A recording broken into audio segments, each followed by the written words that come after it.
And we'll just take questions. So this is the third week in a row now the offense have looked kind of sluggish out there. I mean, did you think there was any improvement this week at least? Not on the scoreboard, no. For whatever reason, we weren't able to get into a rhythm. Once again, we had some missed opportunities, especially in the first half. Our defense played exceptional. They did a great job, and we've got to do a better job. When they give us good field position, not going 3 and out, making sure that we kind of get that first down and get some momentum, get some rhythm, get something rolling. Well, a lot of those misses seems like they're coming downfield on the vertical routes. I mean, what's missing on those? Is it a timing issue, a comfortable issue? I can't answer that. We're just gonna have to continue to work on it. I'm not sure that it's timing, because I feel like we work on it every day. But again, obviously we'll go back and look at the film tomorrow and and figure out what we need to do to get better. In your opinion, why has this offense been struggling? Like I said, for whatever reason, we just haven't been able to get into a rhythm.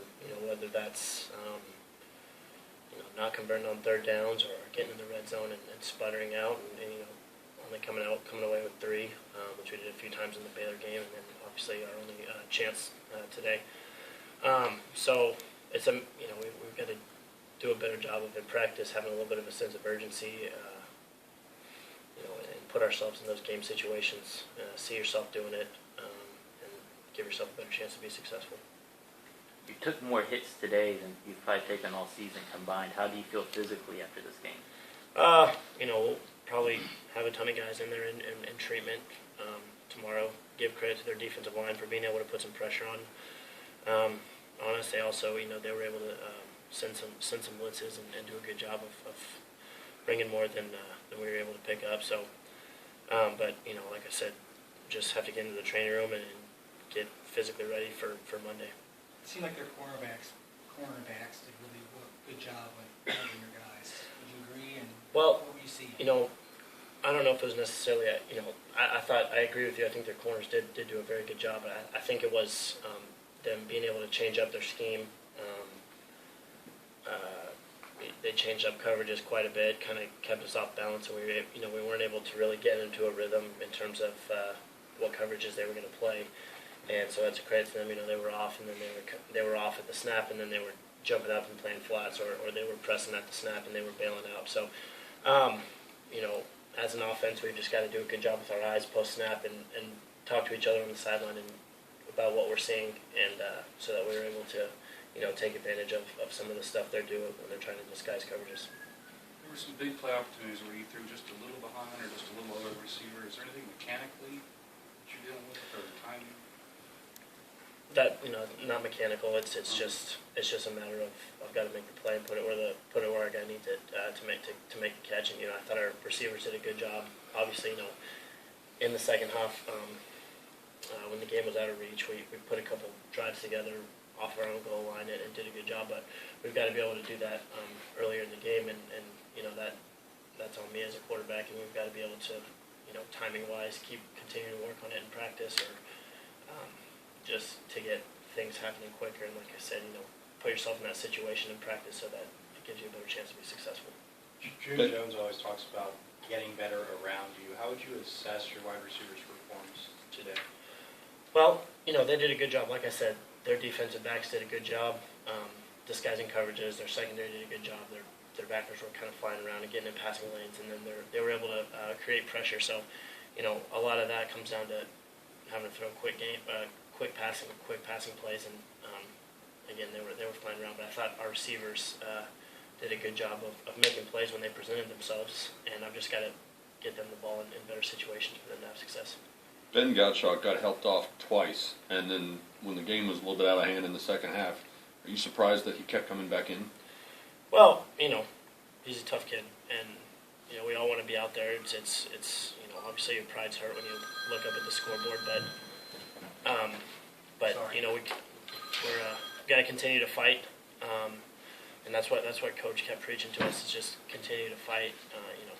You can't get down on yourself, because in those times, obviously, when you're going through adversity like that, that's when you show your true character, and that's when you're going to get better. So, like I said, I thought we were able to put some drives together at the end. Didn't come away with any points, so again, missed opportunities. Got to take care of that. But we're going to find some stuff on film tomorrow that we can build on, and we're going to find some stuff on film tomorrow that we've got to work on. Home field advantage seemed to sort of be taken away in this game. Does that affect the offense any, or? No, they brought quite a few fans, but because you talk about that rhythm, and you want to get in that rhythm with your receivers, and absolutely. But I don't think that had anything to do with crowd noise. I felt comfortable on the field. I think our offense felt comfortable on the field. We didn't have to use silent count or anything like that. Obviously, A&M travels well. They bring a lot of fans, but. How do you convert that comfort level into confidence going ahead toward TCU? Well, again, you've got to put yourself in that situation in practice. We've got to, when we're out there practicing, it's not just another play. It's got to be 3rd down and 8. Now we got to convert it here, so we've got to put ourselves in that situation in practice and see ourselves being successful on it in order for it to happen in the game. Speaking of 3rd downs, this team was 3 of 18 on 3rd downs in this game. What do you have to do to be better and start converting some of those 3rd downs? Well, obviously, that's not very good. You're not going to win a game going 3 of 18 on 3rd down. I think we did a very good job against Baylor. I believe we were 60% on 3rd downs, and then we've kind of gone downhill since then. So, again, the way you convert 3rd downs it's all about having the will to stay on the field and just having the will to get enough yards to get on the field. It's not anything physical because we're able to pick up the yardage on 1st and 2nd down. We've got to put ourselves sometimes in better situations on 1st and 2nd down, so we're not faced with 3rd and 10s, 3rd and 11s where the defense can then the defense is in control. So there's that, and then again it goes back to putting yourself in that position in practice. Like I just said, okay. So we talked to each other on the practice field. We got 3rd and 8. Now let's go convert. So it's there's a couple things there that we've got to improve upon to get better on 3rd downs. So do you think the intensity is there during practice? Absolutely. It's just it's not a lack of intensity. It's not a lack of anything really. It's just the fact that as a team, instead of we're running a play to work on it to get better, well, let's take some of those plays and work on them for 3rd down. And that's just a matter of talking to one another and making sure we're on the same page there so that we can see ourselves being successful at it and go out and have a better chance to be successful. Do you think that the chemistry between you and your receivers has improved since the first game? Absolutely. We work on it, constantly every day after practice. I feel like, we're getting better, but again, we've got to take it from the practice field to the game field. Thanks a lot, guys.